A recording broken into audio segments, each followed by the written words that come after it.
It was here at the Sudamericana publishing house in Buenos Aires that 100 Years of Solitude was first published on the 30th of May 1967. This is the original letter that Gabriel Garcia Marquez sent to the editor offering his then unfinished novel. Many years later, as he faced the firing squad, Coronel Aureliano Buendía was to remember that distant afternoon when his father took him to discover ice.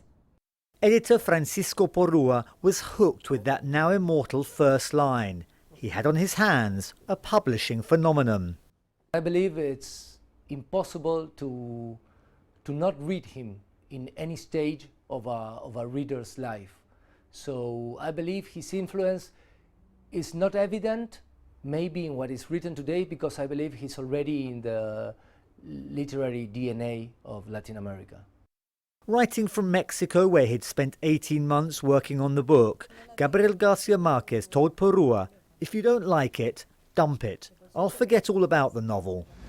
It's perhaps not surprising that 100 Years of Solitude was first published here in Buenos Aires, a city with a rich literary tradition, the home to such great writers as Borges, Cortázar and Sabato, a city teeming with bookshops and literary cafes, where the Colombian writer's talent was immediately recognized and appreciated.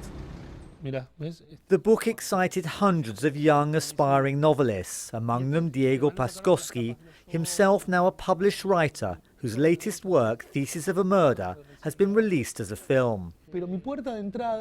My introduction to literature was through Gabriel Garcia Marquez, and I'm very grateful for that because it took me into a new world.